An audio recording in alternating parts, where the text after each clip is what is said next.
கோவை தொகுதி கருத்து கணிப்புகள் சொல்வது என்ன? நாளாக நாளாக கோவை தொகுதி தேர்தல் பற்றிய எதிர்பார்ப்பு மக்களின் பல்ஸை எகிற வைக்குது. பாஜக, அதிமுக, திமுக என்ற மும்முனை போட்டி நேரடியாக அமைந்துள்ளதால் மட்டும் கிடையாது. தமிழகத்தில் பாஜகவின் பிரம்மாண்ட வளர்ச்சிக்கு காரணமான அண்ணாமலை அவர்களே நேரடியாக அந்த இடத்துல களம் காண்பதால் தான். இரண்டு திராவிட கட்சிகளையும் தனி ஒரு ஆளாக அலற விட்டு கொண்டிருக்கும் அண்ணாமலை தான் போட்டியிடும் தொகுதியில் இந்த மேஜிக்கை நிகழ்த்துவாரா என்ற எதிர்பார்ப்பு மக்களிடையே எழுந்திருக்கு. கோவையில் மக்களோடு மக்களாக நாம் ஆற்றிய களப்பணியில் தெரிந்து கொண்ட விஷயங்களை கீழே பகிர்ந்திருக்கோம். கோவையை பொறுத்தவரை திமுகவிற்கு மிக அதிகமான எதிர்ப்பு அலை நிலவுது.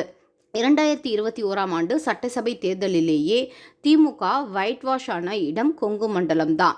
இதற்கு காரணம் பல இருந்தாலும் தொழில்துறையை நம்பியுள்ள பகுதி தான் கொங்கு மண்டலம். ஆனால் திமுக ஆட்சியில் நடந்த பவர் கட் காரணமாக ஒட்டுமொத்த தொழில்துறையும் முடங்கி போய் கொங்கு மண்டலத்தை புரட்டி போட்டது. முதலாளிகளாக இருந்தவர்கள் அனைத்தையை இழக்கும் நிலைமைக்கு அவர்களை கொண்டு வந்து விட்டது திமுக ஆட்சி. இது ஒருபுறம் இருக்க, இந்த 3 ஆண்டு திமுக ஆட்சியிலும் மிகப்பெரிய நஷ்டத்தை சந்தித்து வருது கொங்கு மண்டலம்.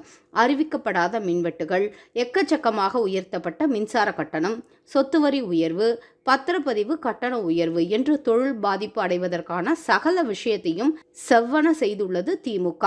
இதனால் இந்த தேர்தலில் அங்கே திமுக மொத்தமாக புறக்கணிக்கப்பட்டு 3வது இடத்திற்கு செல்லதான் அதிகமான வாய்ப்பு இருக்கு.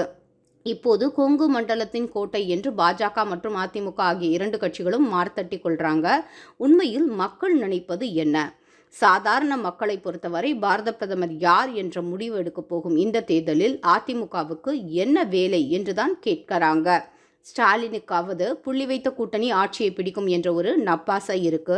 எடப்பாடி பழனிசாமிக்கு 40 தொகுதிகளையும் அள்ளி கொடுத்து விட்டாலும் அவர் என்ன செய்துவிட போகிறார் என்ற கேள்வி வெகுஜன மக்களிடையே இருப்பதை நம்மால் உணர முடியுது.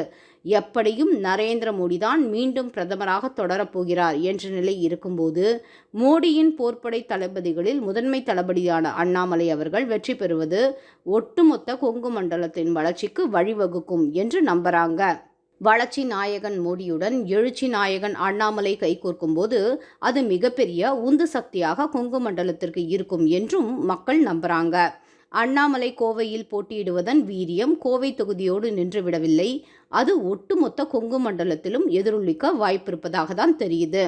எனவே எந்த வகையில் பார்த்தாலும் கோவை தொகுதியின் அண்ணாமலை வெற்றி பெறப்போவதுதான் உறுதி.